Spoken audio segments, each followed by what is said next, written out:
Blog Talk Radio. Paranormal Review Radio.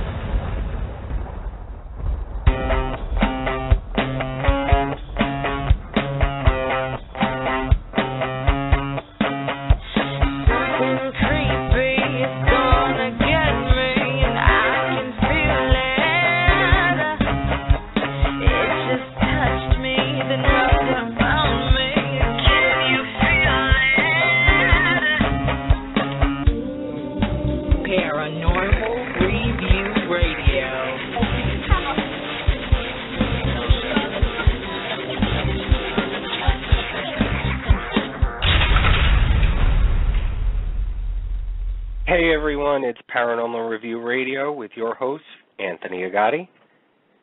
And me, Luci Liebfried.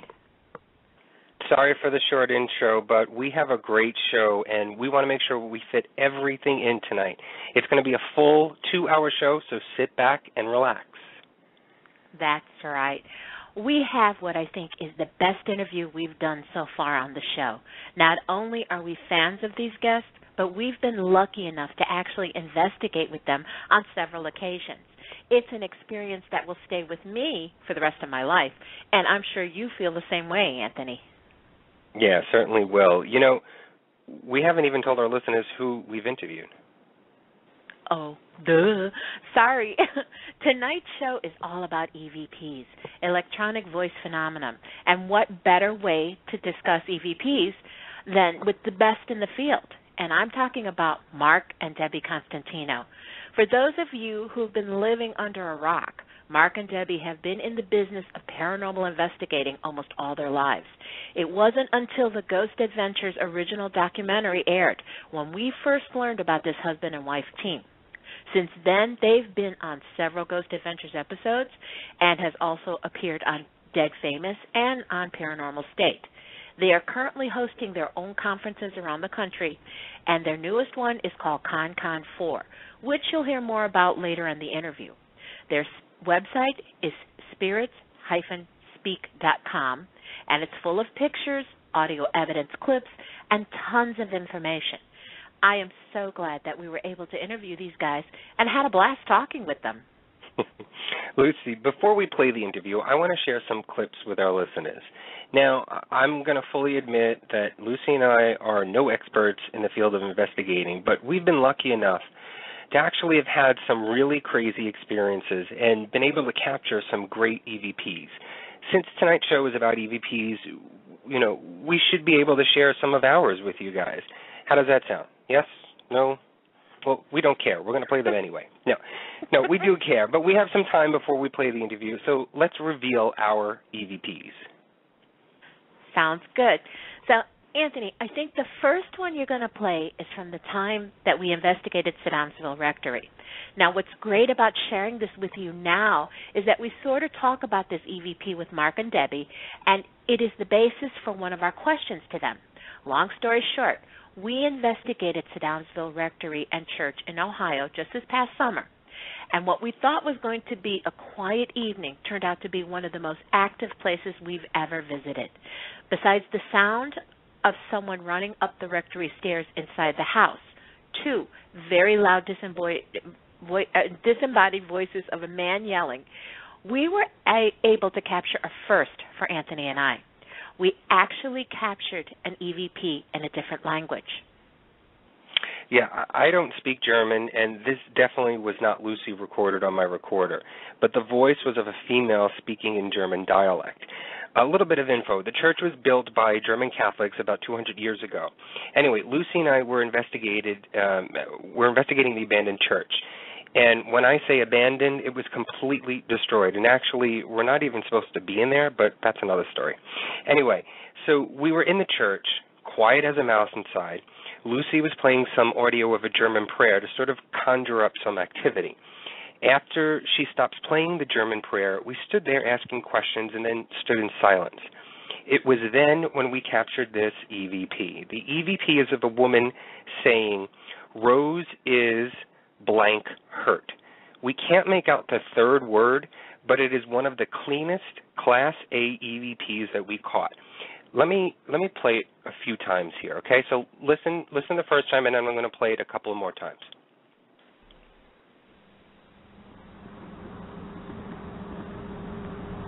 With a knife at path.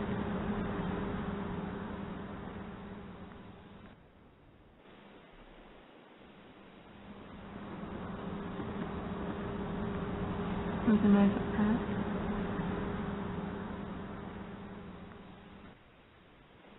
I'm going to play it one more time.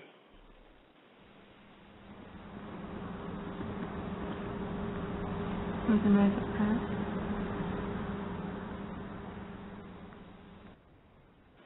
You know, Anthony, I was amazed when you played this for me the first time.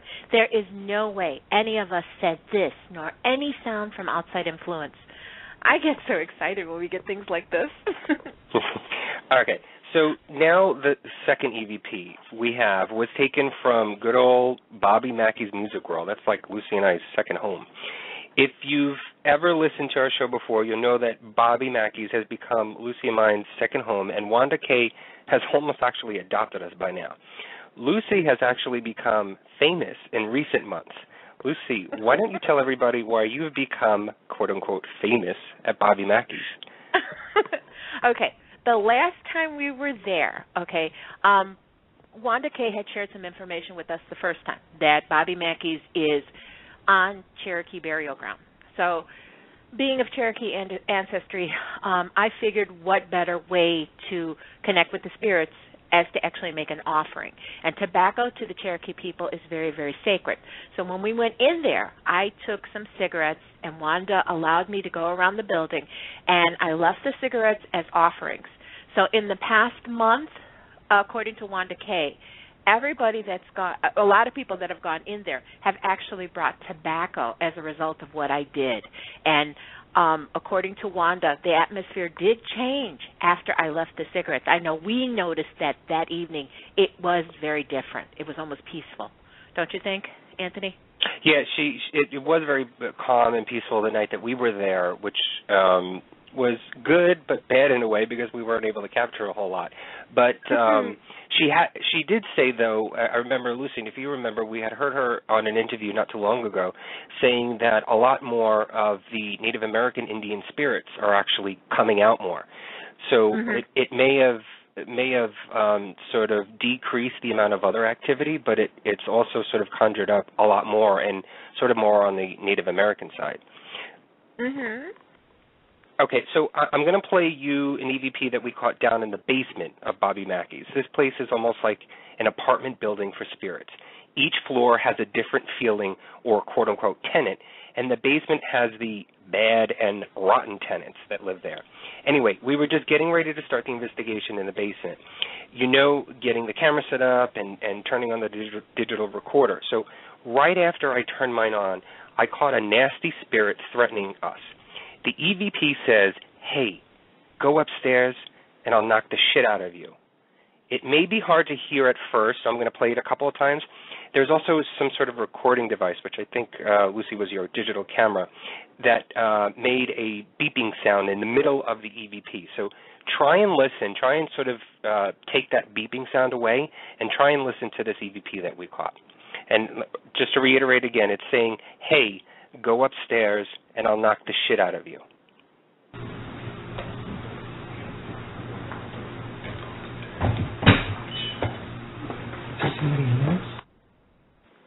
I'm going to play it a couple more times. Listen closely.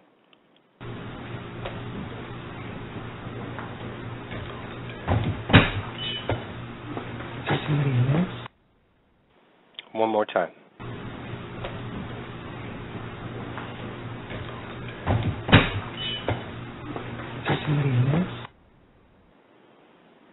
I get chills every time I hear that. That is amazing. You know, we've been lucky so far. We have gotten some really, really excellent EVPs in different places. And like I said, we even got an EVP one time. We called into a radio show that Wanda Kay was on. And during the phone call, when we were talking to her, we actually got an EVP on the call on a different radio show. I think we played that on a previous show that we had, but we're going to have a show on EVPs again because we have just from us alone, we have so much evidence that we just wanted to share with everybody. But getting on to the interview with Mark and Debby Constantino, I just want to preface this before we go any further and before you say anything, Luci. The interview, what we thought originally was going to be about 30, 40 minutes, actually lasted an hour and 40 minutes. They just told us everything, completely everything about what they do. But when we play it, you're going to hear it, and it's going to sound sort of like almost an interrupted phone call. And that's only because when we recorded this with them, there was a good maybe 3 or 4 minutes in the very beginning where they were having phone trouble. And so once they got everything settled, we were sort of in the middle of conversation already at that point. So it may not sound so professional in the very beginning. We didn't do sort of a hello and thank you because that had already been done. So, Luci, what do you want to say about the interview? I just want to say that this was an amazing experience. This is going to be an interview that is unlike a lot of other interviews you've heard, and we really hope that you enjoy it. Have an open mind and get ready to laugh. So here is the interview that Luci and I did with Mark and Debby Constantino. Well, welcome to the show. We're very honored. We're very happy to have you on the show. Anthony? Thanks. We're happy to be here. Go ahead, Luci. Take over. Okay. You know what? Anthony and I, we're always fascinated with finding out how people get into the paranormal field and investigating. And it's funny to hear all the different stories because everyone has their own personal reason as to why. So my question is, how did you both get into the paranormal field and investigating? Well, actually, I was actually born into it. I'm an only child, and, I was born into the field living next to a cemetery. Not that all cemeteries are haunted, but the one that our house backed up on was. My parents did not. My mom was past them family. Whatever happened, whatever spirit walked across the ceiling, stamping, was not there. It was squirrels. You got to take care of it. And so, I was kind of born into it, walking into apparitions to where they actually saw you at some points. I would hear them actually digging up graves in my, I could say my backyard. And at that point, you would actually see full-fledged apparitions that looked you back in the face. It would last for a minute, maybe. I wouldn't even say a full-fledged minute. When you blink your eyes, they're gone. But I knew I had it at an early age. I had old hag syndrome since, God, I would say maybe 11 to 15 times by now. And wow. Do you want to add anything? Yeah, when I met Debby, I always believed that there was something more than, kind of what meets the eye. But then once I met Debby, every place we lived in, stuff started happening, and I think at the time, and I think I was kind of like always too grounded, but not in... You weren't too grounded, but go ahead. Well, I don't mean it in that way. I'm the kind of person that is like... I'm always grounded as far as unfortunately, we're always trying to figure out how the bills are going to be paid and blah, blah, blah, and, how is this person going to get here and this person going to get here, and I'm way grounded in that stuff, so I would always, whenever something would happen, I would kind of push it to the side. And then, Deb, you got to move away if you got it on speaker. And, but, I would still recognize that it was going on once I met Debby.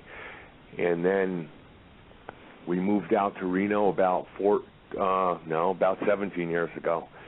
And the first apartment we got, there was something really negative that was going on. It was circled around Debby. And, wasn't affecting me. So one night Debby said, hey, I got touched this way, and this is what it felt like, and this is where it was, and I said, okay, I couldn't really help her because I wasn't experiencing any of it. And then, like, 2 nights later, we were sitting on the couch watching a movie, and lo and behold, I got touched in the exact same place in the exact same way that Debbie had described to me. And that was kind of my wow moment to where, okay, you know, you can't push this to the side anymore. You can't try to explain it away. You know, if you're going to if you're going to be with this lady that you've been married to already for 5 years, then this is probably a good time to jump in and try to figure it out. And you know, basically that's where I kind of jumped in, you know, with both feet. Well, Deb, do you think that actually whatever was sort of haunting you as a child and growing up, do you think that maybe it followed you to the West Coast? Oh, I think we've had both spirit attachment. She has so much stuff attached to her. Oh, God, he's asking me, though. We could talk for hours on what she's got attached to her. All right, not for nothing, but I've got a lot of spirit attachment, too. And, you know, yeah, I do think it follows you. I absolutely do. I think it's hereditary. I think you're born into your body, and it follows you. And, you know, we might not understand it when we're kids or for whatever, why ever I was born an only child, but it absolutely follows you. It's here now. I mean, you know, it's a scary thing. I mean, you don't know why it's happening or for what reasons or for what it's feeding on. But, yeah, you know, I do. I think it absolutely follows you. Do you think that, or have you ever encountered any of these spirits that may have attached you out on an investigation at, you know, Wolf Manor or Rolling Hills or somewhere that you're investigating, even with Ghost Adventure guys? Have they ever sort of come across and sort of presented themselves to you at those locations? You know, I don't think so. I think, I think at this point, I think a lot of what we have going on is sort of like spirits that know us, that trust us, and that, if anything, kind of, you know, maybe travel to places with us. And kind of like a good example, I think, was when we did the Return to the Washoe episode with the Ghost Adventure crew. I don't know if you saw that episode. Yes. But we were in our hotel room, and, you know, we were like, hey, guys, you know, we really need this to go really well. You know, if there's anybody here with us that can come with us to the Washoe to facilitate the people, the spirits at the Washoe, in helping them communicate with us, you know, then we would appreciate that, because it's important to us that this, you know, that this filming goes good. So at that point, I do believe, because I do believe that whatever was there that was comfortable with us went with us there and kind of grabbed the spirits at the Washoe that wanted to talk and said, hey, here's how you can communicate clearer, go for it. Because when we got back to the hotel room, I mean, we were really tired. And Debbie said, we got to record, we got to thank them for, you know, for helping us out, if that's what they did. And I said, you know, Deb, I'm tired. I said, why don't we just get some sleep, and then when we wake up, we will, you know, we'll get on a recorder and we'll thank them. We'll ask them if there's anything we can leave in the hotel room for them, blah, blah, blah. And anyway, so Debbie was insistent, which she was correct, and we turned the recorder on to thank them for having the, you know, the filming go really, really well. And even before we said anything, we heard a spirit say, go get some rest. Get some rest. They knew, they heard us talking. Yeah, they were thanking them.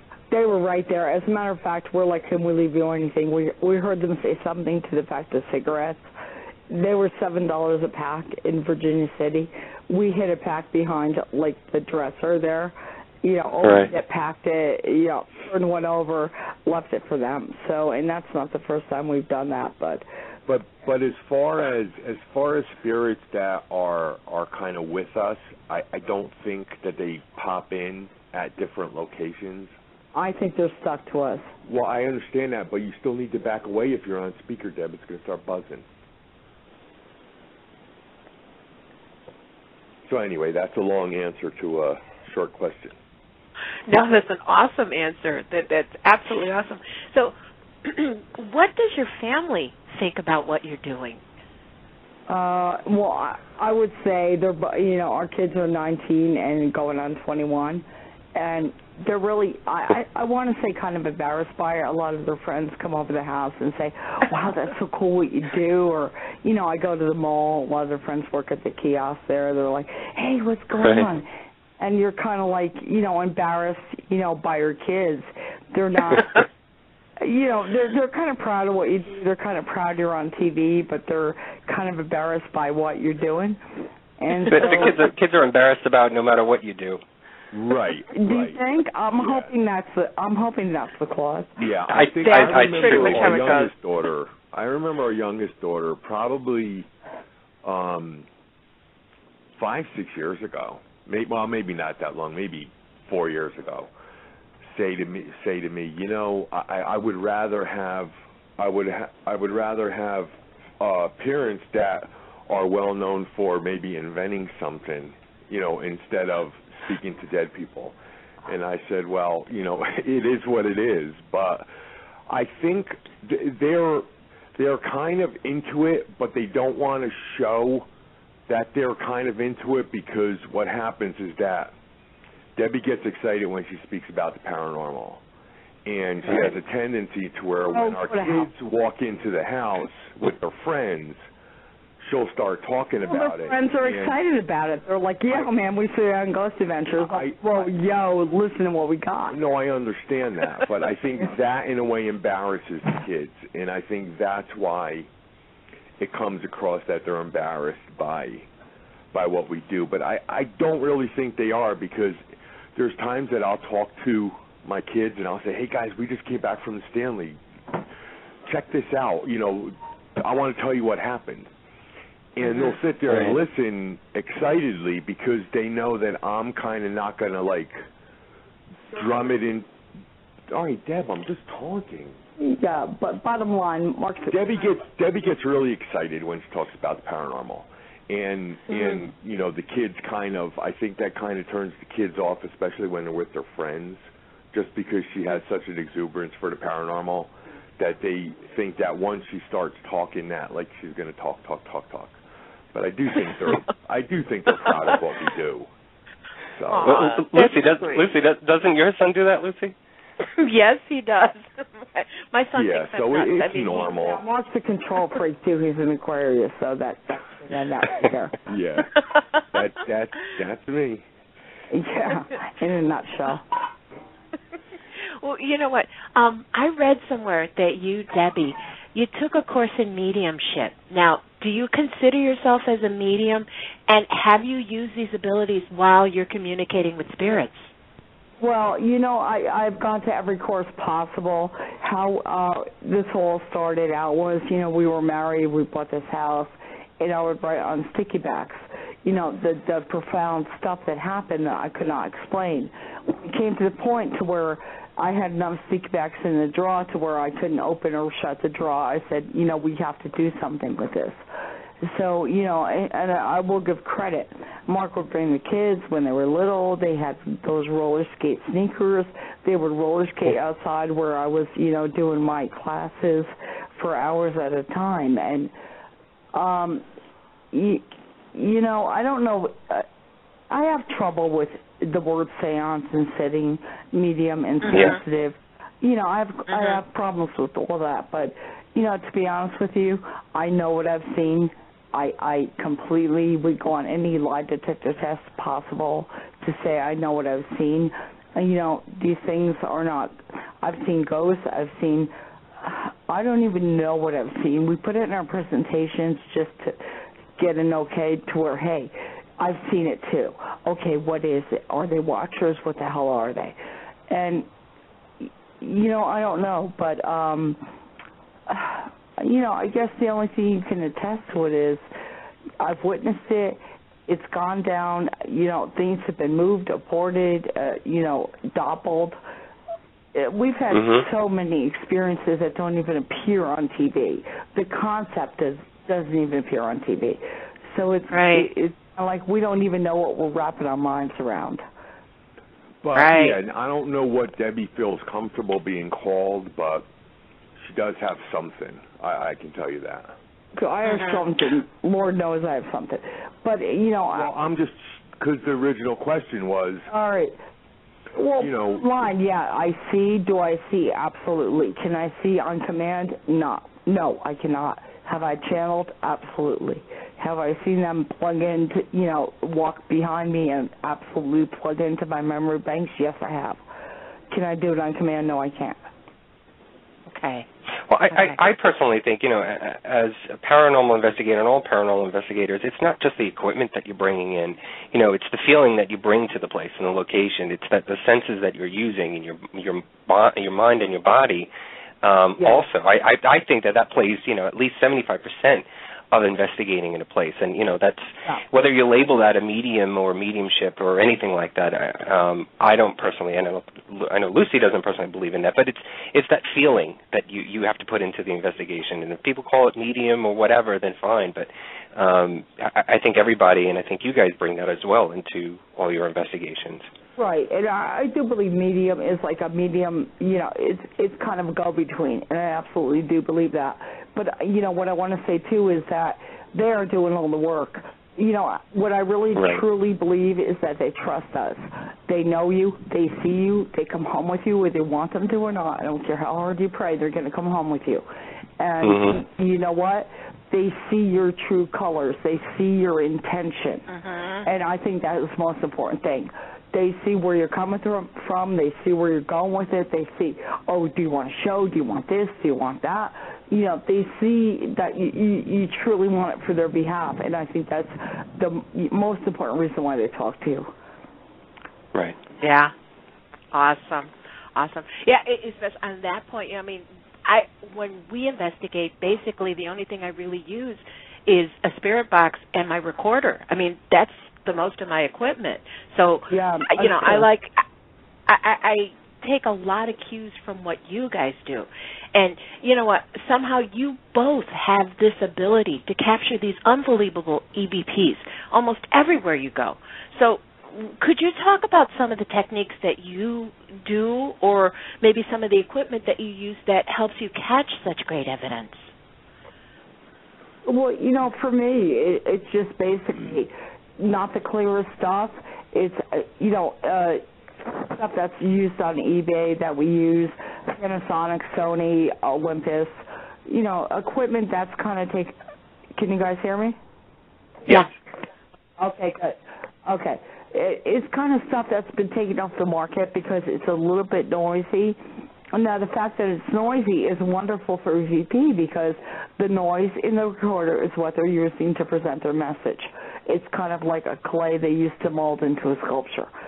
So, you know, we use MIDI recorders, and I'm so really tired of, the Panasonic VR60. Yeah, it's a good recorder. Yeah, but there's a lot of good recorders out there.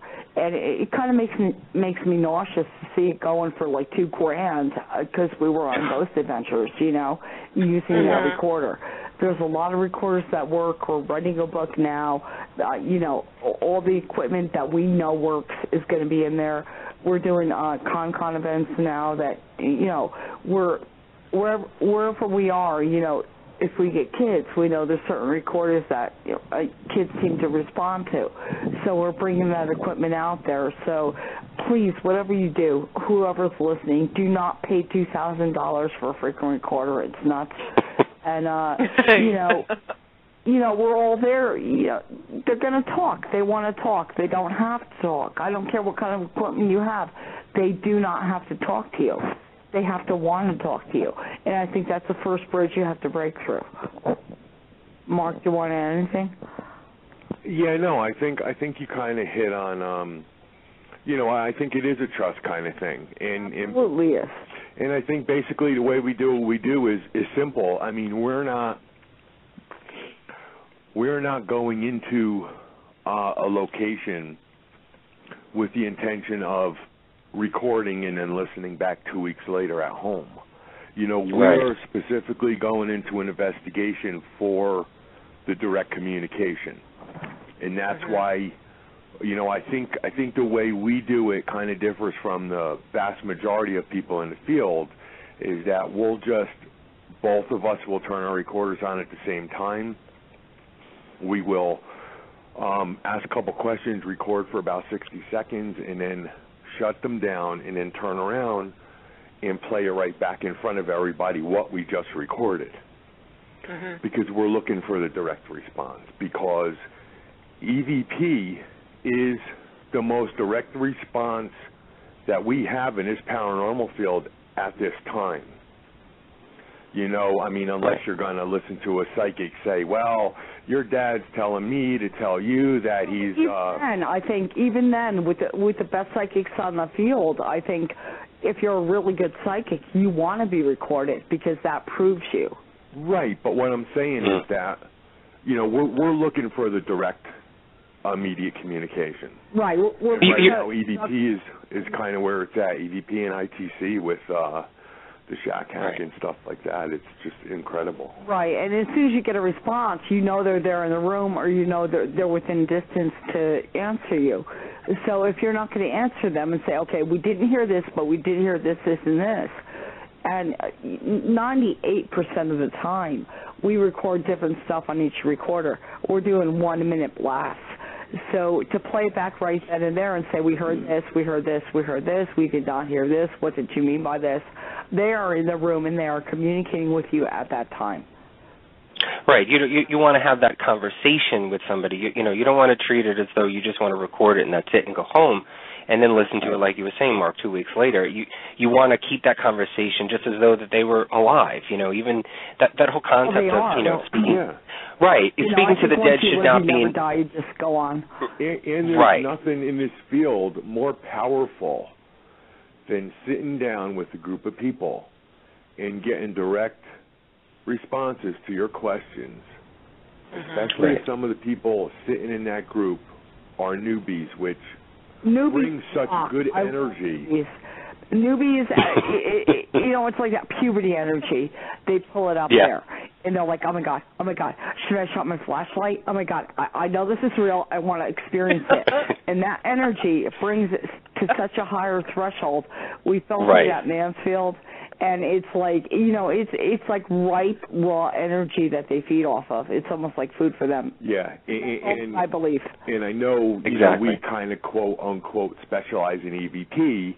There's a lot of different aspects to the paranormal, but to me, to sit in a pitch black room and you're carrying on a conversation, okay, obviously we are saying a lot more words than they are. Not necessarily. Well, for the most part, sometimes we get real long EVPs, but we are getting direct responses.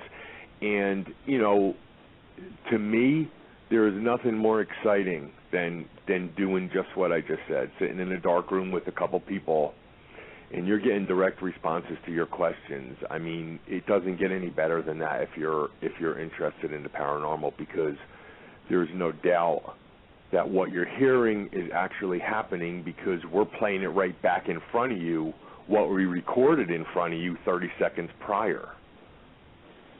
Right. That's to me, that's the most powerful evidence that there is out there right now. Well, I can honestly say that we've both experienced that with you, and that newbie energy. I will never forget the first time I was able to sit in Eastern State Penitentiary with you guys, and it was the first time that I had experienced it, and it was amazing. It was very cool. Awesome. It gets your heart racing. It's like, and it's the adrenaline I think they feed off. Right. Yeah. So where were you when we were at Eastern State? Do you remember what location we were investigating? What? Yeah, section? we were actually in the first group that you took, and we went outside. We were with Nick, and we were in the that little room. cell area. We were in the cell area where the guy. Yes. Right. That outside area. I remember that. I'm glad you got some stuff there, because I did not like that area. I liked it a lot better when we went inside, but I'm glad you guys experienced stuff. Oh, yeah. No, I will never forget that. Go ahead, I'm sorry. No, go ahead, please.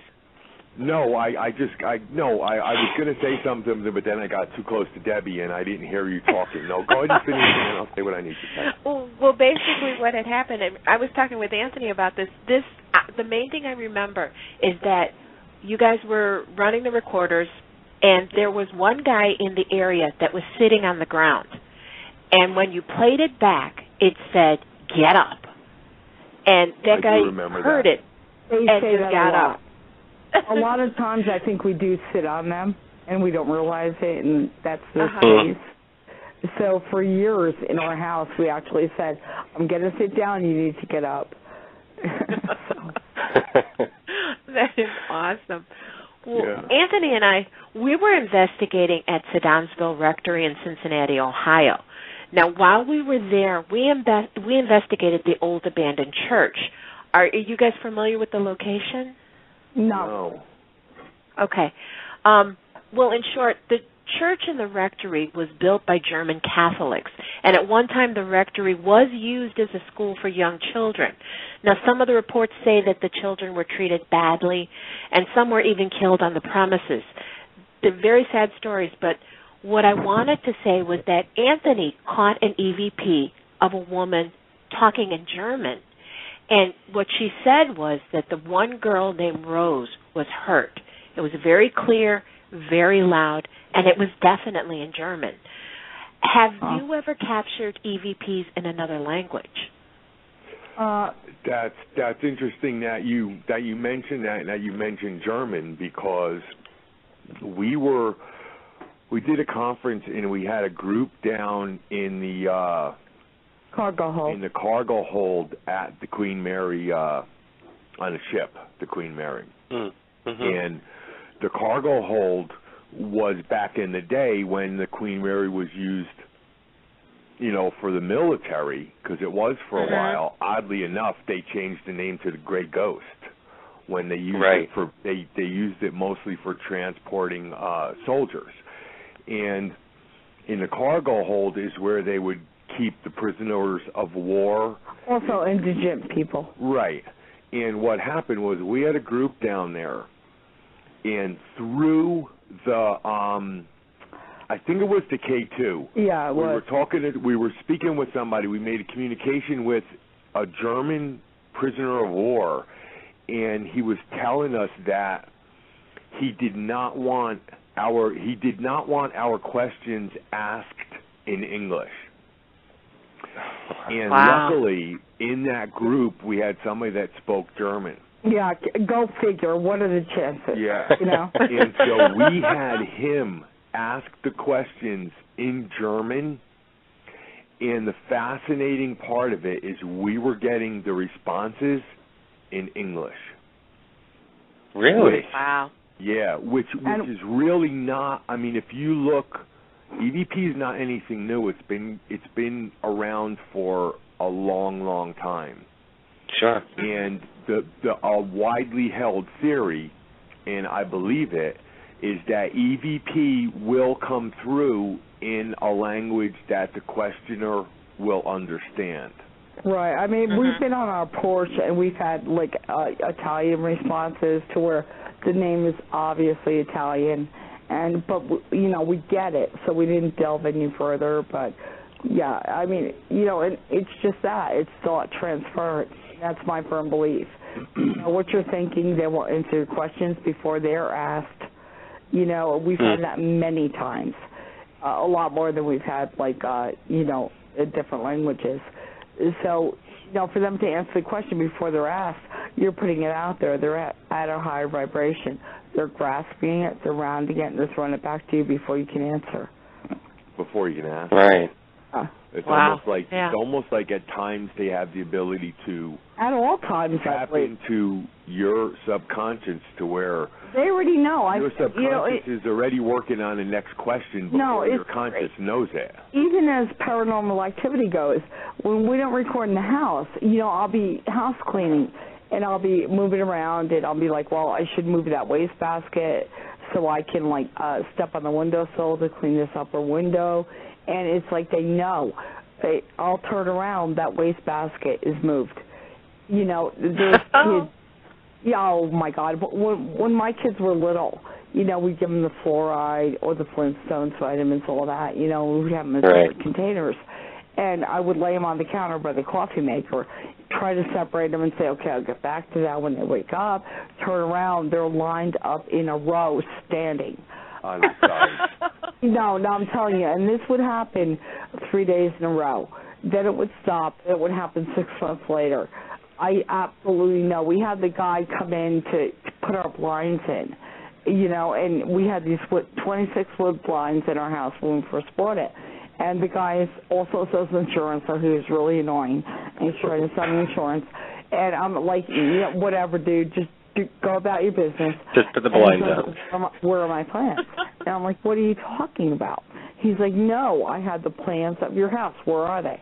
And I'm talking not 4 days before we moved into this house. And I go upstairs, and, you know, it's a long story, I need to backtrack, but there was one room I didn't know what to do with. And I'm like, office, I don't know. And my father comes into this too, but it's too long a story. Long story short, I go in and I look in the doorway on the floor, going into the doorway of an open door, are his plans for the blinds. And he was like, there's no way. He was like, I just left this room. I just looked in this room, and it was not there. And we were like, well, yeah, yeah. Welcome to our world. Yeah, I'm like, well, I know. But, you know. Awesome. Does it still happen in your home now?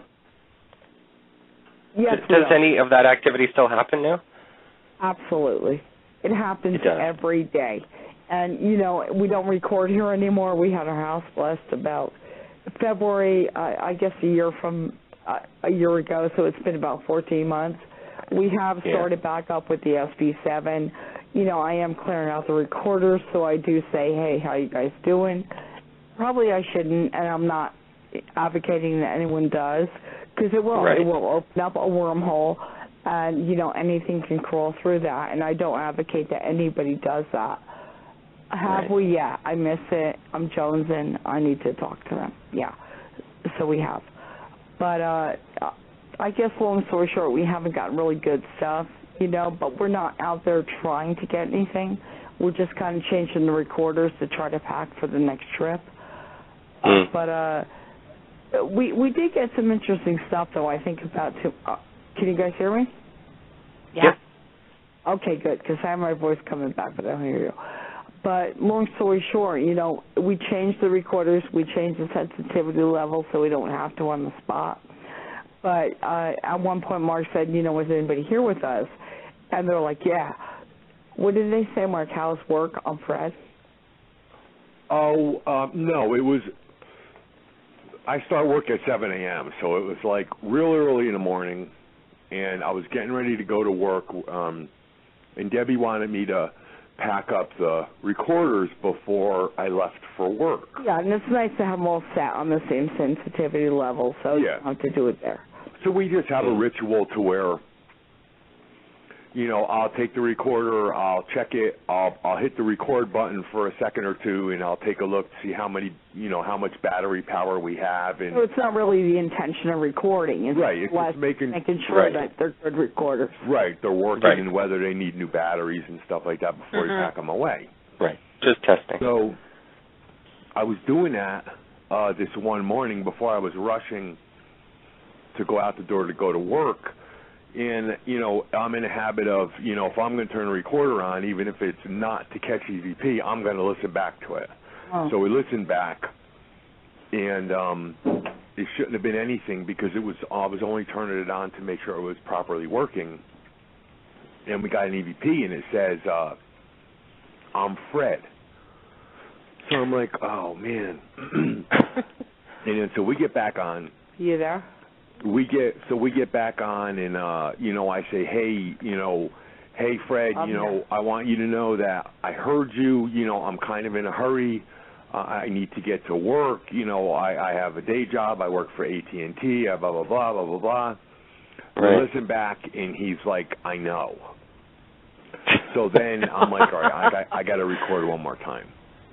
And I said, listen, Fred, this is the last time I can record right now because I really do need to run out of the house to go to work, you know, but I want you to know we did hear what you said, and, you know, thank you very much for, you know, for communicating with us. And I was just sitting on my steps inside my house, you know, between the first floor and the second floor, and we got in, an EVP came through, and it said, I was watching you sleep. Yeah. So it was almost like he wanted to speak to us, but he saw that we were sleeping. No, I remember that. It was at the time to where I was packing for a different event. Yeah. And the light was on Mark's nightstand, and I was packing, and I'm like, well, I hope that light doesn't wake him up. And you know, I thought I saw something, but you're really not sure. And it's like, you know, definitely, yeah, I that was me, and I was watching you sleep. And, you know, and, oh, God, there are so many of those things, hundreds in our lives, you know, that just happen day to day. Yeah, it's just weird stories, one after another. Fascinating, really. No, that's absolutely amazing. I mean, it's just fascinating. Well, basically, you know, like I mentioned before, I do prefer to use the ghost box and my recorder over using the video cameras and other equipment. And personally, I find it much more intimate when investigating that way. Personally, I feel like I can connect to the spirits more instead of hiding behind a camera. So I'm constantly learning all about the EVPs and how spirits can communicate with us. So can you tell our listeners about imitation voices or singing, talking, and voice manipulation? Oh, that's good. I mean, there have been times where I absolutely know in the very beginning that, you know, it is my voice, and I absolutely said something I did not say. There was one point where I'm recording on our bedroom in the house we're in now, and I say, well, you know, I pause, and in my pause, I hear my own voice say, you know, I'm saying something like, do you guys want to talk?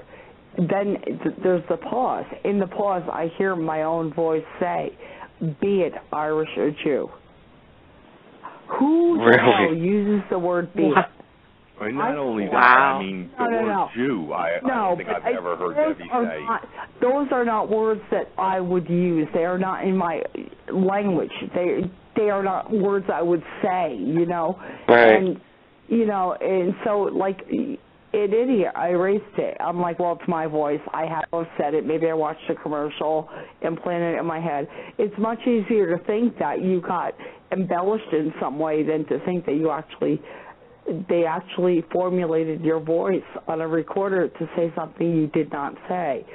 Since then, we've had many experiences. I mean, you want to talk about the Alcatraz thing? Or? Well, yeah, I mean, the one that really sticks out to me is we were investigating Alcatraz. We were lucky enough. They do kind of like a lottery thing, and we've been lucky enough to have spent an overnight on Alcatraz Island 3 times. Wow. The first time I remember it was me and Debbie, and it was 2 other people were in the room recording, and we were actually in the operating room, just leaning on the operating table. Let me back up. Nobody gets to go to the hospital if you go on Alcatraz on a tour or anything like that. Yeah, that's not open to the public. No, what we were blessed with is actually spending the night on Alcatraz with like 30 other people. Yeah. So it was actually, you know. It was unbelievable. Yeah, and it always is. And so we were in the 4 of us were in the operating room, and Debbie starts hearing sounds. There's like one room, it's off the hallway. You walk into the operating room, there's like a little room before you actually walk into the operating room. And Debbie started hearing sounds. And you can hear Debbie on the recorder. We matched it up because, and that's the beauty of running more than one recorder at the same time. Oh, yeah. Have been able to prove it if we didn't have the difference. But on one of the recorders, you hear us talking, and then you hear me say, no, there's nobody else in the room. And right after that, Debbie says, no, but do you hear it, though? And that's what came out, what I actually said on one recorder. We ended up playing back a different recorder from somebody that was in the room recording the same thing. And on their recorder, actually it was our recorder, but she was just holding it. And what came out on the recorder was, it wasn't me saying, no, there's nobody else in the room. They manipulated my voice into saying, Dr. Thomas is in the room. And only on that other recorder. You hear Debbie say, no, but do you hear it, though? And wow.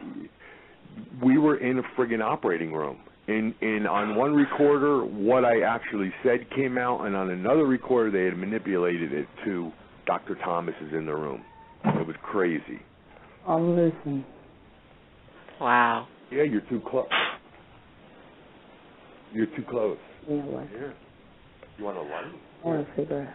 I don't have your cigarette. All right, anyway. That was the story, and it was totally crazy. And like I said, if we didn't have two recorders going, we never could have put that example out to the public. Right, you would have never been able to capture that. I had one to match up to the other to show, hey, listen, this is what I really said, and listen, this is what came up on a different recorder. So that's one of the important things of always using sort of a control recorder. Mm-hmm. What do you think about singing talking? I don't know if that's the right phrase or not, but you always hear the EVPs that come in that's sort of melodic. It's got that tone to it that it's not just normal conversation. Yeah, we call them like really sing-song EVP because that's exactly what it sounds like. It's like it's almost like the voice comes through. Energy, and they're kind of like, well, I don't have enough energy, but I'll be back. Please help me. Or, something like that, where they know if they can kind of ride it off in that raft or that wave, they can get it through. So, to me, it almost sounds like an EVP that's coming through like on a roller coaster. It kind of has that wavy kind of a sound, and it's interesting because I remember reading something a while back, and it was an article written by somebody, I think in Germany, and they were a musician, and they were writing in the article about, like, the vast majority of their EVP comes through as the sing-song EVP. And it was just really weird. So it's kind of, he's got that kind of musical energy running, through his body. It's what he does for a living, and they're just able to tap into it. And that's why we're big proponents of holding your recorder, because they are absolutely working also with your energy. And I think that kind of, that kind of proves it. That article kind of proved it to me, because he was a musician and most of his EVP comes through as that kind of sing-song EVP sound. So it's interesting. Well, you know what? In reading the reports that you have on your site, I found that you do mention children quite often. Now, do you believe that the voices that you've gotten are actually children? I think some are. Yeah, I think for the most part they're not. Well, no, I don't know about that. I think, on some levels they are children. I think for whatever reason, I don't know why, but certain recorders that we use record children. If, we're aware of deaths with children, we bring those recorders. I do think that children are a great escape to say, hey, please take me home. I'm a child. I'm Jackie. I'm on the Queen Mary. You need to take me home. And, that is a great excuse to say, hey, that's a void in your heart. My God, why should a child be trapped? I will absolutely let you in. And I think that's where a lot of our trouble stem from. Letting things in that, we probably shouldn't. And that's probably a great reason why we've never used the Ouija board or, any other instrument in the house. Yeah, Right. I think there's a lot of times where we get voices of children, but you have to be leery that it's not something just trying to come across as a child. Mm-hmm. I think that happens a lot. Yeah, I think it's the most apprentice thing that would happen. That they'll say, "Hey, I'm a kid. You need to help me. I need help. I don't know where I'm at." Of course you're gonna. I shouldn't say of course, but I have. We've been at state hospitals, mental hospitals, where there's been children there, and you can feel them coming around you, circling around you like you're a first grade teacher. And I'm like, you know what? Screw this. You come home. And I think at that point, whatever is feeding off their energy or whatever is trapping them comes home with them.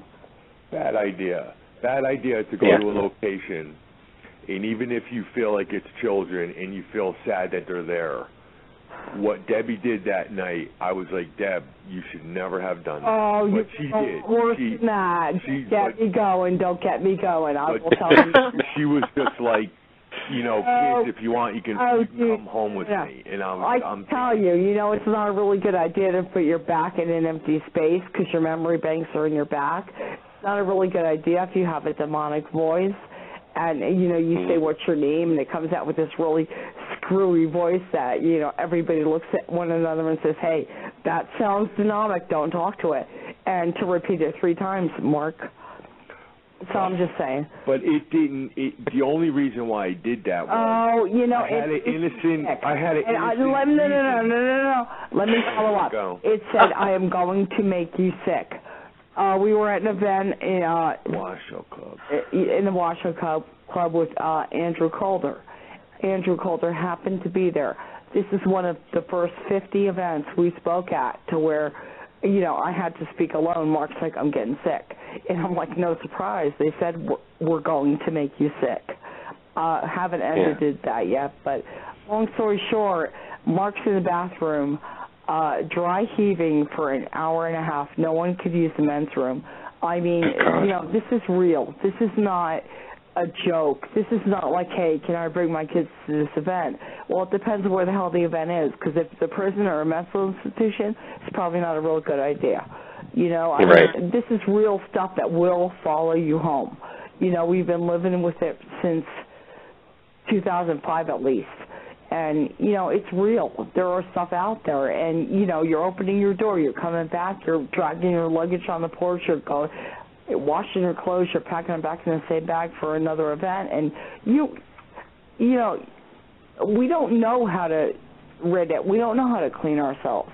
The only thing we know is that it's real and that you need to address it and, try to work in your highest power. But, there's stuff out there. We don't know what it feeds on. We don't know what it wants. But, this is real, and you can't deny it, and it's not for everybody. Right. Well, you know what? Both of you were kind enough to send us a few of your actual EVP recordings. And, Anthony and I have listened to them. And like I said before, we actually witnessed a couple of them firsthand with you at the Mansfield Reformatory. That was a great. You were in South 44, I'm sorry. We were with you. And so Anthony's at the control board, and I'm going to let him take over and play the clips now. Yeah, thanks, Lucy. I'm sorry. Yeah, it's already there somewhere. Do you know where you printed it off? I believe on the couch. On the couch. I'm gonna look. While you get ready, I'm gonna look for the list so I can follow along on what we actually sent you. Yeah, Lucy and I were a witness to, I think it's clip number 21 in the Jesus room, and I think that room was amazing. That's the one with Aaron. Okay. That was the first recording of the night. Now, is that okay? That because that's the one with the curse word, right? Yes, that's okay. Oh, yeah. So why don't you give us some background on that one? Yeah, we were in a Jesus room. I'm not sure if you guys were with us, but what you're going to hear is Aaron.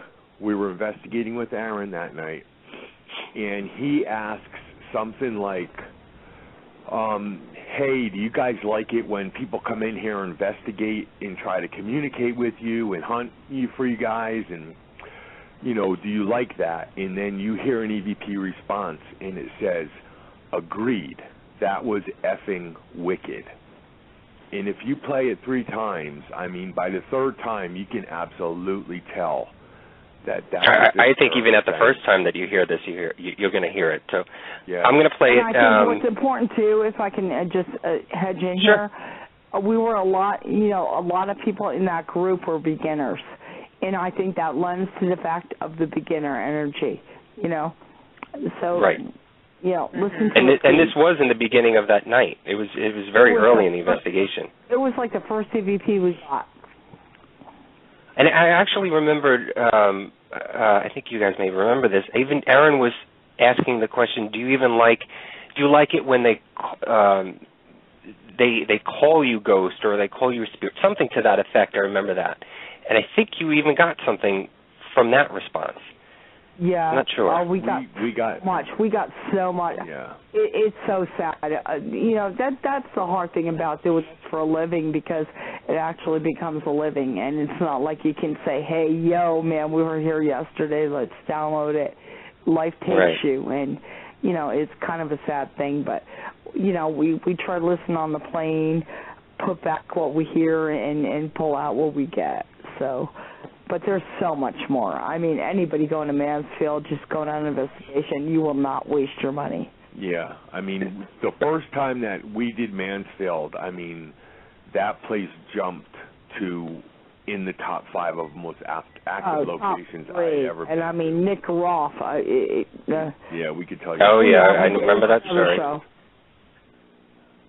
I do. I remember that issue. We can talk about that later about what happened with Nick. But yeah, that's fine. I'm gonna play this clip. This is with Aaron and Mark and Debbie in the Jesus room. Do you like the fact that people come in here and hunt for you guys and try to communicate with you?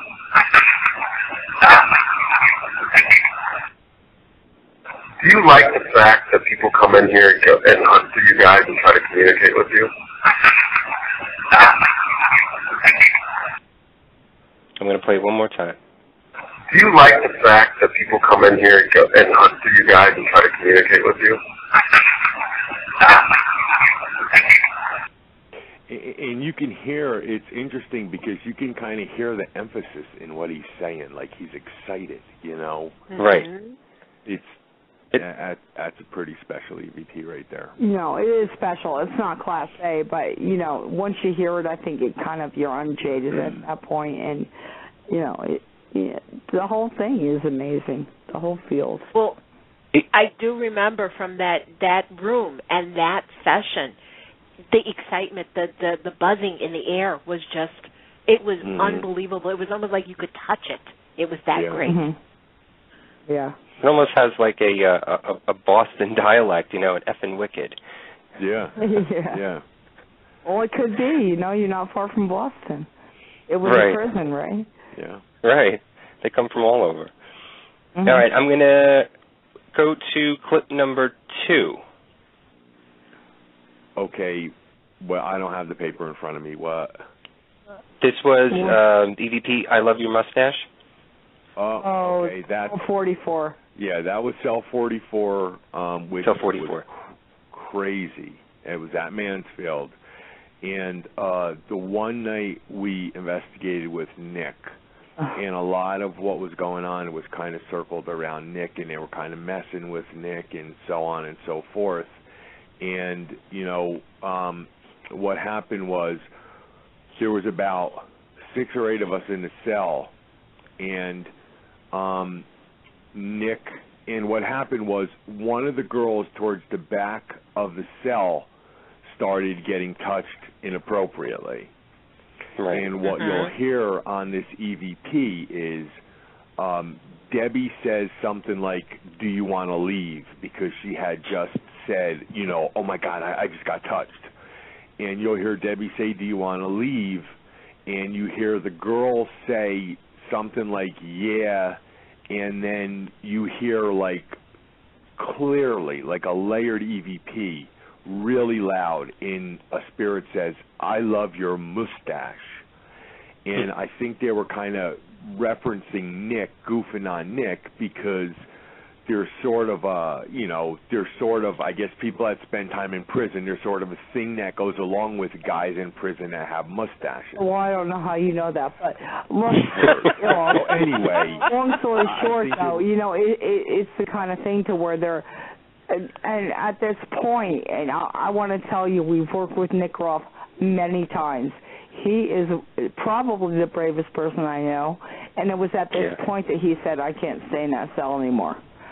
And so they were like, and he was actually envisioning the EVP before we played it.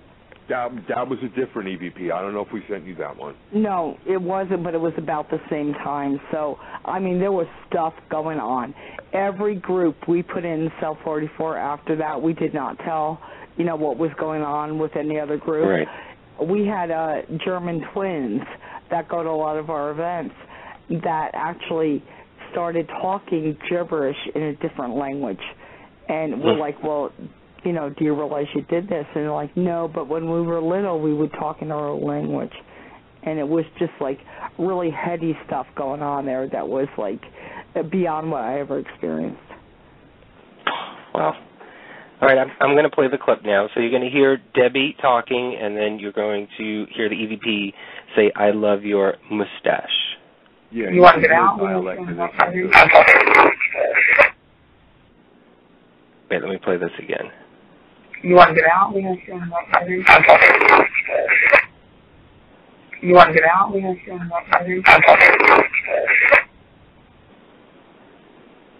I think that's clear.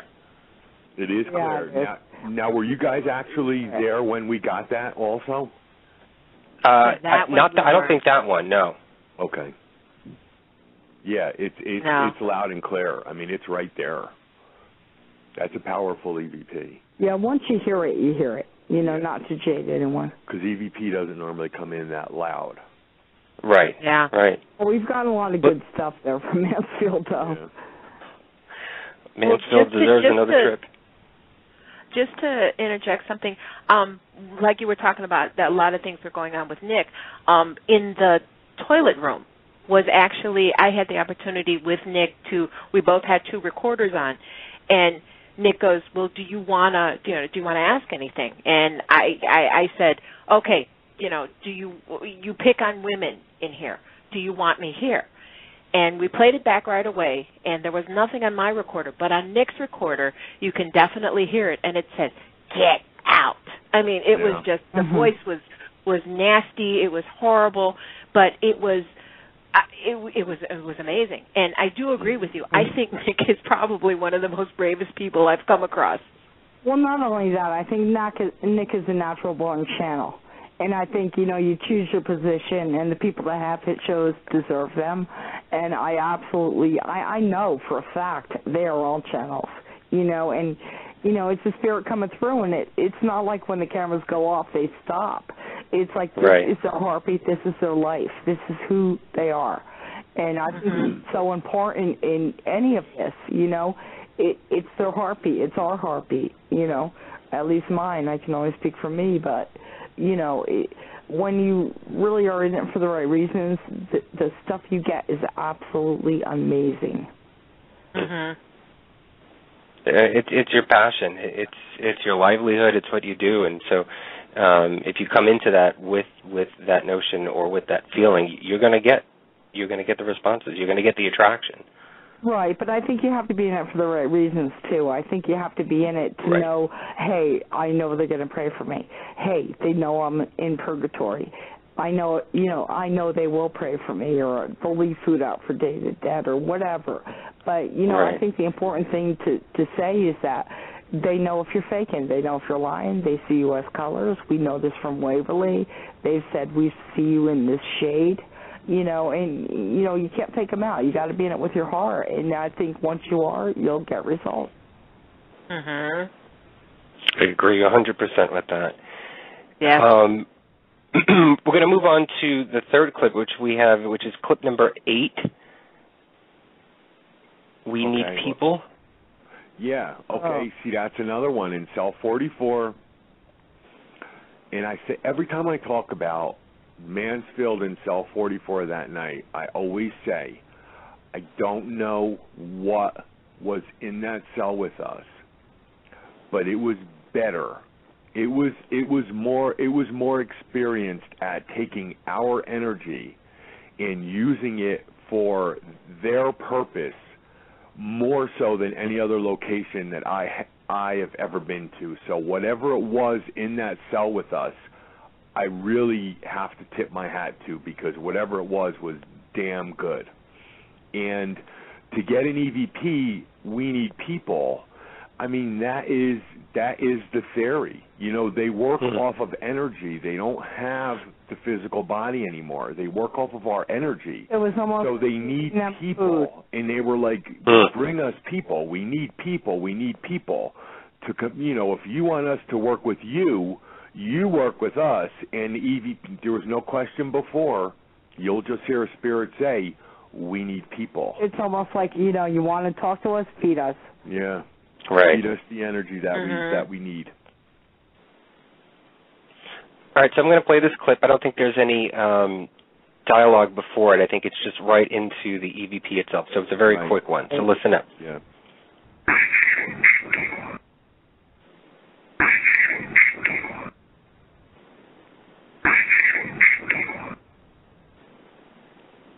Now, you've gone back to Mansfield, I'm sure. You've gone there several times. Do you keep going back to cell 48 and 44 and still keep getting it's actually cell 44. We're actually going there, I want to say, in 2 weeks.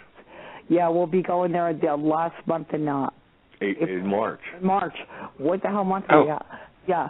And so, we're looking very forward to doing cell 44, and I will trade with anybody to get it. But this EVP in cell 44 was the most recent time that we've been there, so we have not had a chance yet to go back to that cell. Now, we may go back to that cell, or we could have gone back to that cell the very next night, and it could have been quiet as a church mouse. No, but all hell broke loose in cell 44. Absolutely had horrific, crazy experiences in the hall, in the basement, to where, you know, we all know to turn our cell phones off.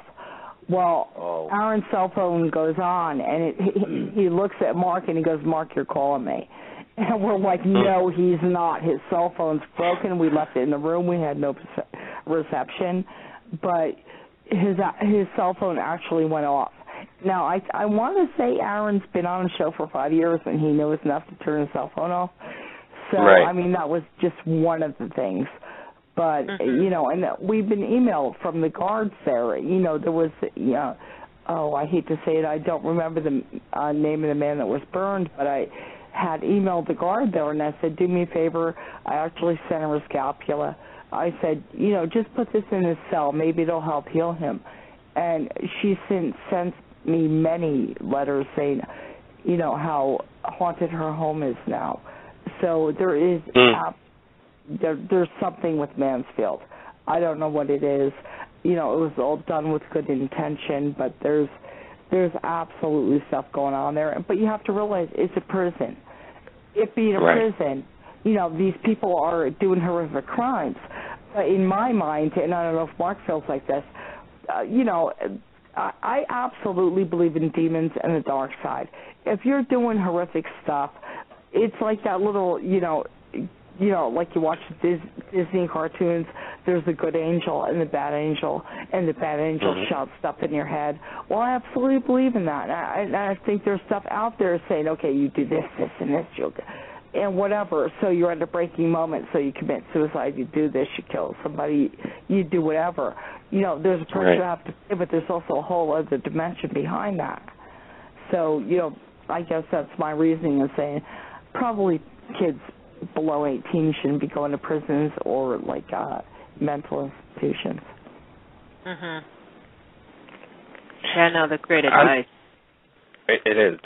Awesome advice. I'm going to ask you guys this question separately because, you know, I know we all have our own level of creepiness and we all experience frightening things differently. So, Mark, what was your most scariest experience while investigating? I would actually have to go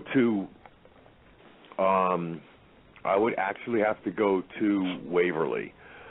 We were investigating with Nick. We were on the always Nick. We were on the 4th floor, and the 4th floor is where, if you've been to Waverly, it's where they have the open area, like the veranda area. Children's playground, I think it was. Smoke out there illegally. Right. So we were waiting for the next group to come up to investigate with us, and we turned to Nick and said, hey, we're going to go out real quick and have a cigarette. You know, why don't you, when a group comes up, just get started? And he said, yeah, no problem. Go do what you got to do. He said, and I'll bring them into the operating room, and that's where we'll be. So we were like, cool. So Debbie and I went out, had a cigarette real quick, walked back. Have you guys ever been to Waverly? No, that's one place we haven't gone yet. Okay. Right. Well, it's all pretty much the hallway. Sure. It's just. Deb, can I finish the story? No. It's all pretty self-explanatory. Really. But Deb, he said he wanted to ask us individually. Well, that's all right. I'm going to tell you really quick. It's real self-explanatory. Either go left, go right. We've been there like 3 times before. We lost our sense of direction. So go on, Mark. So anyway, we walk into the middle. It's a really long hallway, really pitch black. On either side. And so we start walking down one way because the operating room is on... probably the left of where we were. The operating room is at the corner, at the end of the long hallway. And so we start walking, and I say, Deb, stop, because I started getting a little nervous because she had the flashlight and she was walking too far ahead of me. And I was like, I'm not the bravest person. I'll be the first one to say it. I can say that, too. So I was like, Deb, slow down, slow down a little bit. And then I said, Deb, I think you're taking us the wrong way down this hallway. So we stopped in the hallway, started getting a little more nervous. And then Debbie says, Nick. Well, not loud. Deb, can I just finish the story? Well, yeah, but it was a shadow person that was about the size of Nick, that you could see the head, shoulders. And I was like, Nick, because I saw him. And so go ahead. No, you can finish it, Deb. Go ahead, Mark. Finish the story, Deb.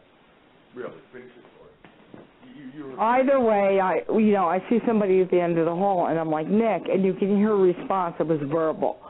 And we're like, it didn't sound like Nick, but we thought it was somebody from the group answering. So we continued to walk down the hall. And, then we're like, our hearts are beating out of our chest. It's like, this is not right. This is wrong. Later on, we found out from the owner, Tina, that she's seen, her workers have seen her there when she's not there, the doppelganger effect. And we're like, there's supposedly a crawler in that area to where this thing crawls up the walls.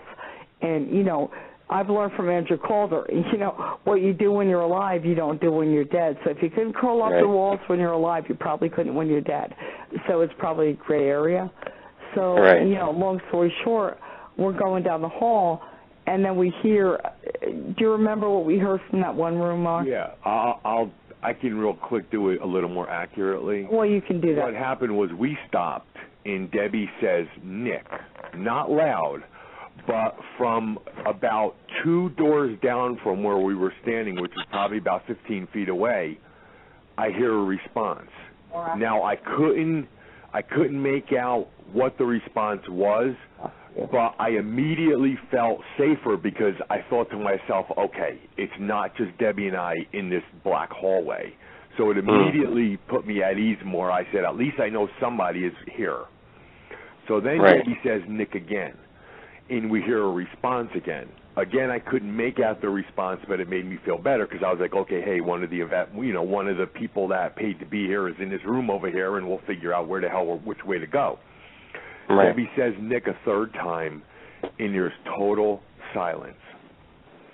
And all of a sudden, my heart rate goes like through the roof because I'm like, okay, what the hell is going on? And that's when our fear level rose so high, and they had us where they wanted us. We were really, and they were feeding off of our fear. And then, go away. Right, Deb, I was getting to that. And then once they had our fear level up through the roof, they used it, and we clearly heard a disembodied voice come out of that room speaking as clearly as you and I are. And he said, "Go away." And it was that loud. And it was like I actually sat on the floor and I screamed. And I don't do this. And I said, "Nick, Tara." And I screamed so loud that Tara came running down the hall and she goes, "I didn't hear you. I felt the vibration of your voice through the floor." And so, needless to say, we moved the investigation to the hallway area, which we didn't get great stuff, but it was one of the most amazing experiences I've experienced. Yeah, and it really did. And see, this kind of leads into another thing. Wait. Trans-Allegheny, you should tell them. This is why, you see a lot of paranormal shows on TV. This is why I give the Ghost Adventure guys so much credit, because it is a completely different. When you walk into a haunted location and you're walking in with 10 other people, there's safety in numbers. But when you turn around and you walk off all alone into some of these locations, it is scary as hell. And that's where they had Debbie and I. Debbie and I, it was just... They knew it, and they got us. Yeah, and that's why I give the Ghost Adventure guys a lot of credit when they split up and go off all on their own to different locations. And they are only cameramen. We have been on location. We know they get locked in. I'm the only girl. What do I do? Where do I go to the bathroom? And they're like, well, they hold it, But the thing of it is, too, Trans-Allegheny, you ring a bell, because we did, prior to the 7-hour episode on Halloween a couple of years ago, we were there for a dress rehearsal just to see how the robotic cameras worked and all that. We were actually locked in by the owner, and so we left. And we started getting, they had I don't even know what you call it, camera roll, to where they could only extend the wires so far, and we were getting a lot of activity. So we left. When we left, they were like, okay, you guys go downstairs. We went downstairs. It was literally so inky black, you had to count the stairs with your feet. But before that, we go past the room, and you can clearly, and this is more profound to me than, the event you were talking about, but you hear someone say, "People." And, it was loud, it was clear, we were not recording, we were walking out, and I couldn't have scampered out there faster. They could not have unlocked that door faster. But again, it was a point to where we had gotten lost and we couldn't figure out how to get out of Trans. We lost a lot, yeah. We got lost and we ended up in this creepy hallway, and it was almost the same thing. It was like they had us, they knew that we were trying to get out of the building and we didn't know where we were going. We were getting really nervous, and then all of a sudden another disembodied voice. I think it's that energy, though, that they put off. Right, it's that fear of the unknown. You're lost, your senses and your guards are down, basically, because you're trying to figure out where to go, and they're playing off of that. Absolutely. Yeah. Agree. That's the truth. All right, I'm gonna try something different tonight, Luci. Have you guys ever heard of James Lipton from Inside the Actor Studio? The interviewer. I think so. I think they get an actor on there and he says like, what's your favorite word? What's your blah blah blah. I think I've heard little clips of it. I haven't. So pull me in. That's exactly it. He does a part of his interview where he asks quick questions, and he tries to get the interviewers to sort of give a quick answer. What I'm going to try and do is name a location that you both have investigated, or at least have been to, and maybe with a word or a short sentence, sort of get your answer to it. Is that okay? Are you guys okay with that? Okay. Washoe Club. Hitchhiker. Okay, for me? Yeah. Hit and miss. Waverly. Doppelganger.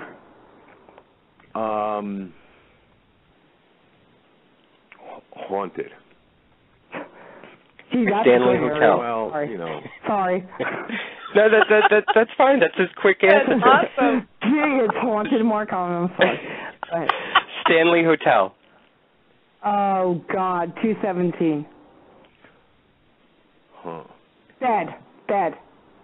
That's a good one. Disembodied voices. Eastern State Penitentiary. All the same. Hospital. I would say more than one word, but I would say felt the most activity in the hospital area where we were not allowed to go. Copycat. the Winchester. Did we win money? No.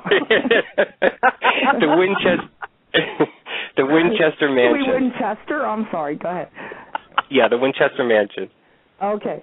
Oh, no. Go ahead, Mark, and I'll say it. Well, I'll tell you, we've only actually been there during the guided tour. We've never actually investigated the Winchester Mystery House. No, but I will say organ room. And any feeling that you got doing that tour? Alchemy. What's that? Okay. Did you ever get a feeling when you were doing that tour? What's the feeling? Yeah, I did. Sort of? There was letters written above the organ room, and it was kind of in, I don't want to say alchemy is a language, but it was kind of like she knew way ahead of her time. She knew what was going on. She was born into that lifestyle, and I would have to say the organ room.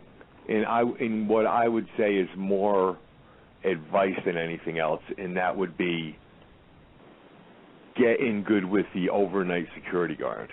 Oh, so that you can get in, so that you can get in there and investigate that place. Oh, you're a wussy. That's any location. We don't know how to grease palm. I didn't really feel anything when I walked through the building. I mean, okay. So. All right. Lizzie Bordenhouse. Oh, I would say the third floor where the, where her sister and her room were. I feel molestation, totally. Really? Big time, no doubt. I've never been to the grave sites. We were there, I want to say, almost 17, 20 years ago. Highly so much so I couldn't sleep. Wow. And I would say, at least the night we were there, not as active as I expected it to be. Well, yeah, but back then we weren't really recording. I know. I have a picture of all of ectoplasm on our website, though, if you want to go there. Yeah, no, I get it. I mean, they don't get it, though, www.spirits-speak.com. Full ectoplasm in the cellar where the axe was found. I got to tell you, I took that picture. But great. Villisca. Oh, we've never been there, but I do want to go. Oh, really? On my list of places to definitely do. That and Savannah and Italy. Oh, yeah. I'm asking next a few more. All right, how about this? How about the brothel in Elko, Nevada? Oh, crazy active, even at 3 o'clock in the afternoon. Right, and the reason why we went there at 3 o'clock in the afternoon is because obviously there's a buzzer on the door, and people tend to attend brothels in the evening, from what I understand. Right. And the buzzer would go off from after people get off work and then on. So we did it at like 3 o'clock in the afternoon. I believe it's on the website. I can't be sure, but we were walking through there, and you can hear somebody say, "Walk with us. We have no one." And this is one of the clearest EVP I think we've ever gotten. And, it's kind of sad, too. It's a long answer, Deb. Well, that's good. I'm going to answer it. But either way, it's a great story. Like, wherever they are, for whatever reason they attach to that space, they have no one. It kind of like made me sad because they were lonely. And, right. Not only that, too, we've had the lights go out in the kitchen. I'm like, can you talk to me? I put my recorder down. The lights totally went out. I'm like, does that happen? They're like, no, we do have short circuits, but nothing's on now. We're not open. You know, so a lot of crazy stuff, a lot of stuff to where there was a back stairwell. I think somebody was shot at one point, and they did verify it through EVP. I can't be exact with that because it was, you know, a long time ago, but we don't get ghost pictures. We got milky ectoplasm pictures in this place. And I think if you were really the lifting guy, he would have cut off her mic about 10 minutes ago. Mark, if you put me down one more time, I'm goofing around, Deb. I'll castrate you. Okay? Wait, and you have those. You have those pictures on your website, right? Spirit-speak.com? Yes, we do. Okay. And I'm not sure what they're called, but I know if you Google brothel or just look for our sad pictures of dust. You know, we haven't updated our website in quite many years, but, you know, there's some really good stuff on there, too. There's good Stanley Hotel pictures. And there are a lot of pictures that are dust. So. Well, that's what I just said, Mark. Don't waste everyone's time. All right, I've got a few more. Wolf Manor. Wolf Manor. Wolf Manor. Okay. All right, we've got. I wish we had sent it to you. All right, Deb. He's asking for quick, short responses. That's fine. This is great. You hear me downstairs. I saw a full-fledged apparition there at the time. We felt we were introduced to everybody there. We were there with Britt, Amy, I think, a couple other people, maybe 5 people. I saw a full-fledged apparition, but I didn't realize what it was. It actually, they had plastic over a door on the second floor, and I saw somebody walk by. I did not realize there was no way out of that room. So I didn't really wrap my mind around what I saw because I thought it was actually a person. You know, later did I find out it was. All right, he's talking to my daughter saying we're doing a live interview, so I'm sorry. But either way, you know, I'm downstairs. It seemed to be always stationed in the basement. We're downstairs, and I'm saying, you hear me saying, okay, can you move this? Can you not? Can you do this? And you hear a spirit try to interrupt several times, and I'm like, all right, you know, and can you do this, this, and this?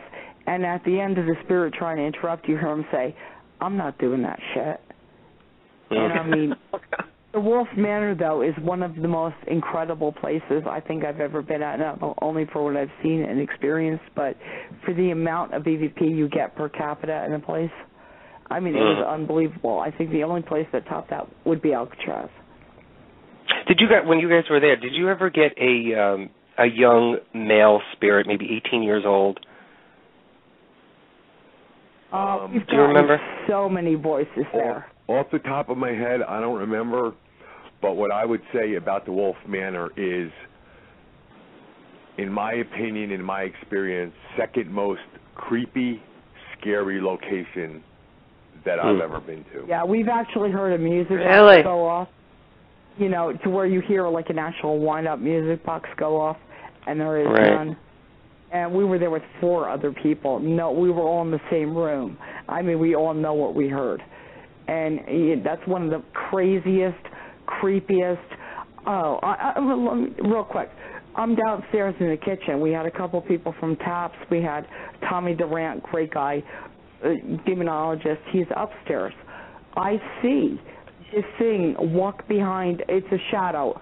I don't know if you guys ever seen a really tight shadow person. Comes from the, as soon as you walk in the door to the left, there's that main, I guess, living room. Then it leads into the kitchen. We're sitting on the kitchen floor. Not, you know, it's a very tight closed thing. There's not groups. And I see this pig. And it's a shadow person of a pig. And as they say, well, describe it. I say, well, it's a pig. No, I think I said it's a cat. And next thing you know, 2 hours later, we're in the sunroom. Tommy Durant comes downstairs and he goes, oh my God, I'm seeing a pig cat. This thing changed into me. And Tommy Durant saw the same thing 3 hours previous upstairs. So, I mean, and I absolutely don't believe that's ghost. I think that's something with more energy and, you know, something playing with us. Definitely not all human spirits there. No, it's there to get in your head. And that's what it did. All right, how about Bobby Mackey's? Oh. Okay, first Won't go most there again. creepy, scary place I've ever been to.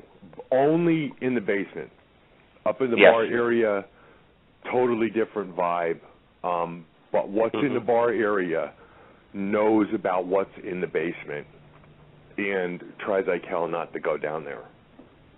Wow. I agree with you on that. Wow. Debbie, what do you think?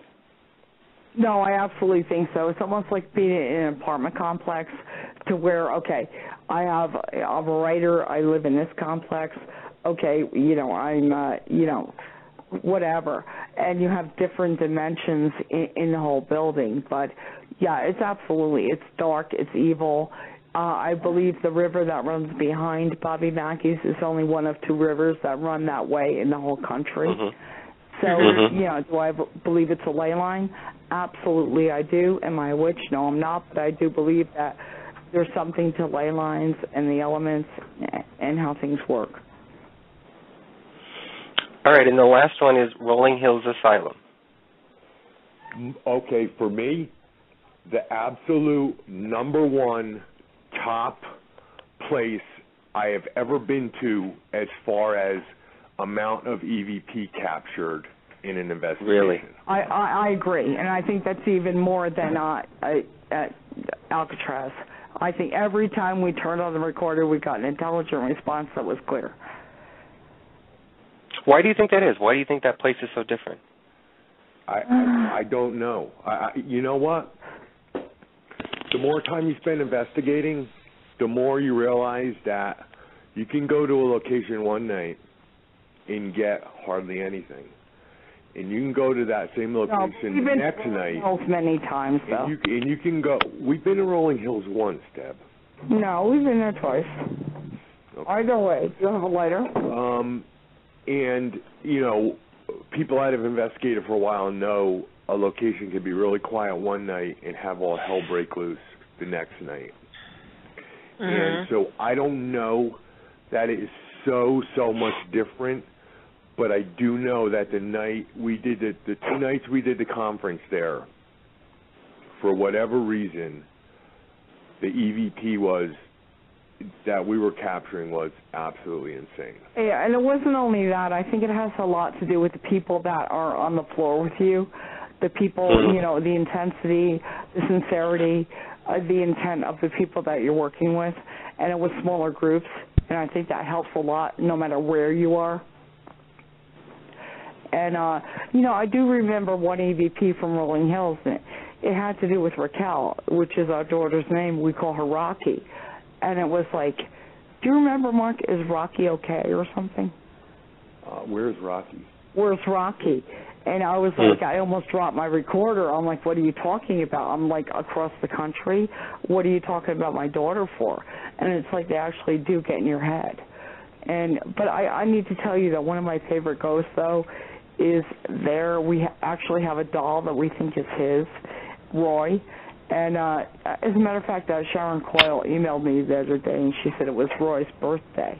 But he was he was put there, I think, at 15 years old for gigantism. And I guess the dad was a banker. Mom loved him a lot, but back then, Dad wore the pants. And it's a very sad situation. But he was put in there at 15 years old and died at 53. So, my heart goes out to people like that. That's why I think we're doing an event at Penhurst. And these places are the places that I really, my heart goes out to. And I think they feel it before we even get there, we get activity.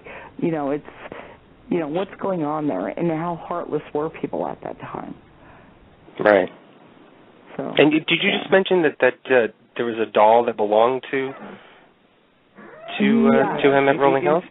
We still have her in the office. And interesting EVP, real quick, to something say we got from there. It was during the day. It was like 11 o'clock in the morning. We get a call in our room from Dave Schrader, and he says, hey, what are you guys doing? And we're like, nothing, we're just chilling. He said, all right, I have something for you. I'm going to be up to your room in a minute. So he comes up to our room with a couple dolls, and he says, is there any way that you could just work with these dolls really quickly, see if you get EVP. If you get EVP, burn it on a disc for me because I want to auction them off on the charity auction later on tonight. Well, let's back up a little bit. What we do is we do like a lot of work with antiques and dolls, and we've gotten the same voices out of particular dolls. We had a haunting from a sewing tin we got on eBay, so it's like a whole other show. But that's where that started. So. Right. So Dave comes up, gives us the dolls. We work with them for about 5 minutes each. We get EVP. We burn it on a disc for him. He auctions them off for charity. We come back home and start going through some of the recordings that we were unable to get to while we were actually there. Right, but our recordings have dates on them. Yeah. You know? So every time we load it, you know, there's a date attached to it. Right. No, not even load it, but every time we record, they're dated. So. Right. We get an EVP, and you hear me say, hey, guys, I'm just wondering if there's anything that we can do for you. You know, can we do something to help you to make where you are happier, blah, blah, blah. And we get an EVP response, and it says, give it back, the doll. Okay? The amazing, the absolutely fascinating part of this was, we didn't, at the time that we caught that EVP was about 18 hours before we got that call from Dave saying, I got something for you, I'm on the way up to the room. They watched. Wait, you got that 18 hours before? You got that 18 hours before the call? We didn't even know that we were getting any dolls to work with.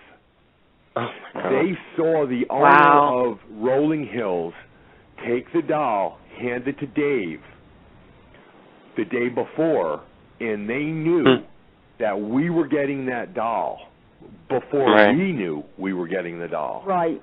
Either we that got that EVP the night before we actually got the dolls. Either they actually watched it or they caught the information, you know, before it hit us, which is what I believe. All right. And that to me is absolutely crazy. Incredible. Yeah. That is amazing. Wow. Well, we have a couple of actually we have one question from one of our listeners that emailed us. Do you mind answering one of them? Sure. Okay, this one comes from Jamie Ortega from Colorado, and she's asking, is there any location on or off limits that you would just love to investigate? Yes, it's in Colorado. I will answer. It is in, I hate to say the name, but Colorado Springs. I've seen pictures, you know, back when Peter James was alive, he investigated it. It's outside the Air Force Base, and I want to say Colorado Springs. It's a house built on Hopi land. The family, from what I understand, it's a log cabin, still owns it. They still live there. But they are, you know, they've actually buried their sheepdog in the backyard and have pictures of the sheepdog, like, in the sky. I mean, I would just love to do that. I would love to do Pavaglia, Italy as well. Yeah, and for me, it wouldn't be so much a specific location, but I think for me, my ultimate would be to go to England or Ireland and just spend like a week investigating like a seriously haunted castle. Not Italy, Mark? Well, yeah, but when I think of castles, I think more of England and Ireland and stuff like that. Yeah, I think the fairy mounds. I think there's a lot to be said with that too, because I think a lot of these castles were actually built on fairy mounds. And I think there's energy in that, and I think back in the day they understood that, not like we do now. I think we lost a lot. But, yeah, to have anything built on a fairy mound would be very interesting.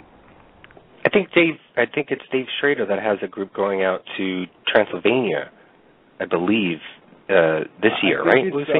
Yeah, I think it's actually Warren. What's that guy's name? Joshua Warren. Joshua Warren, that put it together. But I think you're right. I think we have heard something like that. Yeah. But I think it's more of a tour thing. I'm not sure it's an investigating thing. You have to look at. You have to. I think. No, it's Dracula's castle. I know that. Okay. And so that they're investigating Dracula's castle. I'm not sure. I thought it was more of a kind of tour thing where they were taking buses over a couple-day period. I don't know. I haven't really looked into it, but we did hear about it. Yeah. Right. If you can go, Yeah. it'll be awesome. You guys have a conference or a con in Pennhurst, right, this year? We do. We have several coming up. Right, but the next one on the books is Pennhurst, which if you've watched the Ghost Adventures episode that they filmed there, and if you watched where the coat hanger actually jumped at Zach. Yeah. Yeah. If you watched, I guess the Ghost Hunters saw so much of Pennhurst that they just last October did their actual live event there, and we are doing one of our own conferences, which we just started about 6 months ago. We call them Con-Cons. We're up to Con-Con 4. It's Sunday, June 3rd, and we are doing Pennhurst. We're doing the Mayflower Building. We're putting on the first event ever to be held at Pennhurst. So the place has been pretty much locked up until now, so right. it should be pretty nice, and I'm excited. And what we're doing to make our conferences, it's just Debbie and I. We lecture, we do Q&A, we'll have dinner, and then we go into an investigation for like 6 hours. And what Debbie and I are doing different than most of the other conferences is that we are capping our conferences to keep them very small and intimate. Oh, that's so great.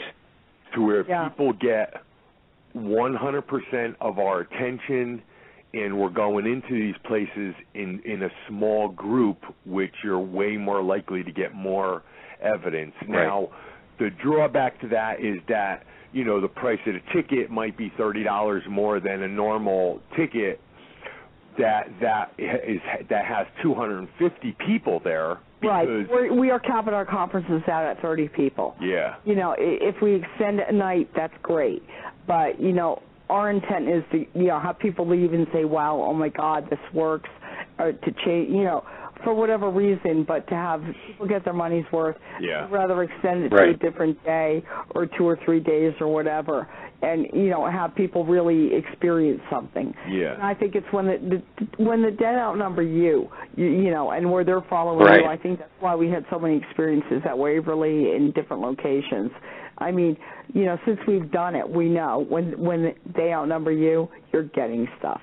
Right, and at this point, we only have 4 tickets left for Sunday, and then we're completely sold out.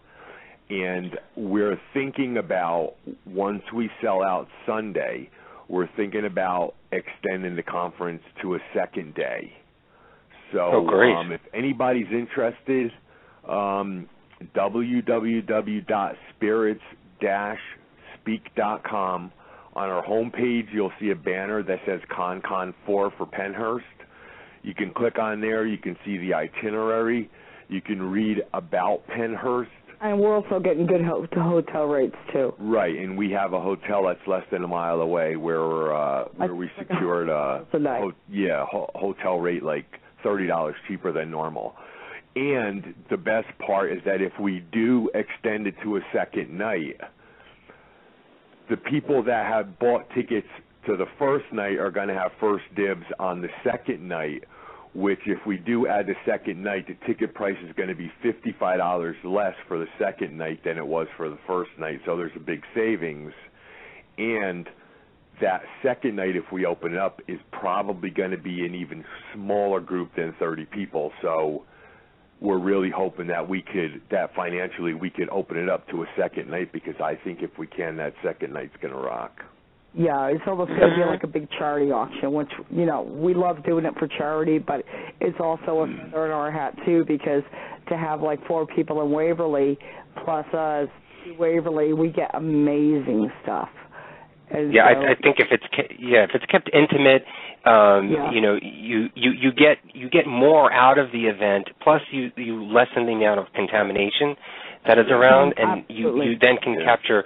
Yeah, you just capture the best EVPs, and you have the best event possible. And I think this is great. And so this is Con-Con 4, June 3rd, and possibly I'm saying June 4th.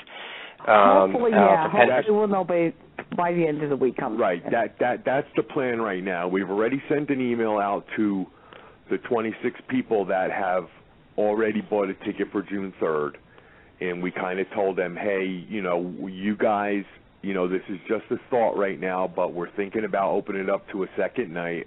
You guys would have first dibs on the tickets because you have already paid for the first night. We just want to get a yay or nay on whether you would be interested in attending a second night if we opened it up. Right, and I think at this point, we have 7 people that said yes, and we're waiting on another 10 people, I think. But with only 7 people, at this point, it wouldn't be financially sound for us to rent Pennhurst for a whole second night. There's a whole lot of logistics. Right. Yeah, we have to make it to where it's financially that we're not doing it at a loss. Right. And at this point, we're not quite there yet, but we've got 4 more tickets to sell for Sunday, and once we get the answer from all those people, then if we open it up to a second night, then we'll open it up to people that just might want to only do Monday. Right. And then those people would actually pay the higher price as the original people paid for Sunday, because then it would be fair. Right. So. And either way, too, if anybody wants to subscribe to our site, it's www.spirits-speak.com. And any event we do, we're going to be doing many more. We have some in the works now that we can't speak about, but anybody that has subscribed to our site gets first dibs on tickets. Yeah, you can go to the Contact Us page towards the bottom and sign up for a newsletter. And those people that are signed up to the newsletter are going to be the first people that are going to find out about our conferences that are coming up before the public. So it takes a second if you want to subscribe. Yeah. Well, you know what, guys? This was so much fun. I want to thank you both. We both want to thank you for sharing just a little bit of your experiences with us and with our listeners. Again, let's remind everybody to visit the website, and it's www.spirits-speak.com. And again, we want to thank you both for taking the time to do this interview with us. We really appreciate that you took time from your busy schedule, and it was a pleasure. We'd like to invite you to return to the show anytime. Absolutely. Absolutely. Give us a buzz, and then, we can always fit you guys in. And we had fun. Great. Thank you so much, guys. Thank you both. Thank you so much. Good night. You too. Take care. All right. Good night. Bye-bye. Well, there you have it. Mark and Debby Constantino. They are real, raw, honest, down-to-earth. They are a wealth of knowledge, and I'm going to say it, the expertise that they bring to any investigation is amazing. And Luci and I have had the privilege, like we said before, to investigate with them, and they are so passionate. We've gone to a lot of conferences and investigations, and I've been with Ghost Hunters crew and all that stuff, but just with them, just with Mark and Debby alone, with nobody else, they are the ones that sort of envelop you and bring you into the investigation even further. It's not just sitting in a room asking questions and then playing a recorder back and then just going forward and going forward. They make it so interesting that you forget about everything else that's going on and concentrate on the main objective of what you're trying to do. And what you're trying to do is investigate and communicate with the dead or the alive, as Debby was saying before, that just brings you into it and brings out the passion in you. And for that, I personally want to thank them for that. And I know Luci has a great passion and respect for them, and I know they're one of her idols, and so I'll let Luci talk a little bit about that. Well, you know what? Every time we've investigated with them, I do nothing but learn. And I look forward, anytime that I know that they're going to be around or going to be at a location, I want to be there. If we can be there, definitely want to be. I've got nothing but respect for these guys. And I will tell you, I was absolutely nervous doing this interview because I admire them so much. It's me nervous. All right, so here's where we're going to get into the promos for paranormal investigators. We do this every week, and we've already mentioned groups from across the country, so why hasn't your group been mentioned on our show? What are you waiting for? Just send us an email to paranormalreviewradio@yahoo.com with my promo in the subject line. Be sure to include your group's name, all the names of your members, and any interesting facts about your groups or any other investigations. We love giving back to the paranormal community, and we hope that this sort of helps and gets your group and your mission out in the public for everyone to notice. So tonight we actually have two groups. The first one is from San Diego, and they are the San Diego Paranormal Research Society, and they have a website, SanDiegoParanormalResearch.com. They're also on Facebook, so check them out on Facebook as well. Nicole Strickland, who is the paranormal investigator, author, researcher, public speaker. She has her own personal website, which is GhostGirlNicole.com. She is also the Southern California Area Research Director for Ghost Research Society, and their website is ghostresearch.org. She is a published author. She has authored Field Guide to Southern California Hauntings and The Haunted Queen of the Seas, The Living Legend of the RMS Queen Mary. They have had some great investigative stories and experiences from the Star of India and the William Heath Davis House in San Diego. So go check them out online. Okay, and we have our first group to promote from Hawaii, and they're newbies, and they are Maui Paranormal Investigations. They're on Facebook, and it's facebook.com/Maui.haunting. The members of the team are Ray Cachola, who's the lead investigator, Paula Cachola, lead investigator, Teresa Thompson, investigator, Kelly Goodlett, investigator, Sarah, and I apologize, Burke, researcher. Their first investigation will be on the 21st of April at Lau Valley State Park, the site of Maui's most famous battle between the kings of Maui and King Kamehameha, to investigate the claims of shadow people, apparitions of a lady in white, and the sounds of battle. I'm sure our listeners will support me when I say we wish you the best of luck on your very first investigation. Be cautious, be smart, and be safe. And now it's time to announce this week's Paranormal Review Radio Fan of the Week.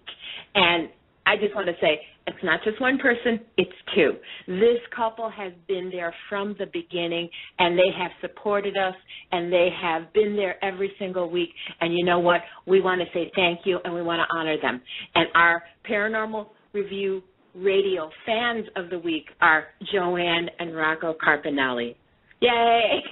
Yay! Thank you, guys. Thank you very much. You guys have supported us every inch of the way, and we love you. So thank you. I think that's it for this Friday, March 23rd. I want to thank everybody out there for listening. Thank you, Anthony, again, for another great show. Now, remember, you can go to our Facebook page, Paranormal Review Radio, and continue tonight's conversation. Or if you have a personal question, feel free to email us at paranormalreviewradio@yahoo.com. Now, mark your calendars for next Friday, March 30th. You do not want to miss this show.